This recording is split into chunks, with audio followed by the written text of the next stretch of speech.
یو نوی وایرس راوتلی دی چې نن سبا انسانانو ته د لګېدو ډېره غټه خطره ده ځکه دغه وایرس چې دی دا د ځناورو نه لګي نو زیاتر کسان چې دی میلو ته ځي د قربانۍ دپاره څاروي الي ځینې کسان چې دی هسې په میلو کې ګرځي نو د دې خطره چې ده نن سبا ډېره زیاته ده نو د هغې دپاره چې دی تاسو له احتیاط کول پکار دي د علاج نه بهتر ده چې تاسو احتیاط د هغې وکئ بل لا د هغې څه علامتونه دي که دا علامتونه په تاسو کې نو تاسو ته به هم دغه وایرس چې دی دا به لګېدلی بل لا کله چې تاسو میلې ته ځئ نو هلته کې هم ماکس لګوئ څاروو له چې لاس وړئ چې د هغې لپاره وایي ستاسو داستانې دا دغه راغله به دې کاغذ کې ټول د هغې هدایت چې دي دا ورکړي دي نو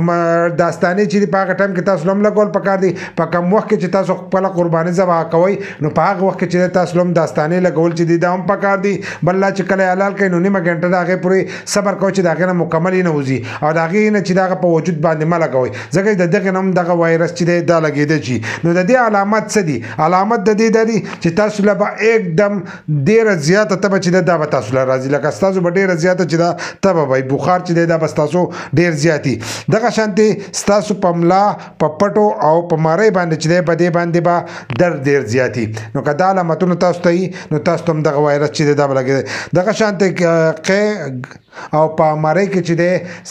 دغه مارۍ چې دی دا به وسوځي او قی به راباندې راځي نو دا علامت دی دغه شانتې په وجود باندې چې دی ستاسو به سره سره نشانونه چې دي هغه به جوړیږي سره سره نشانونه که ستاسو په وجود جوړیږي نو هم به دا د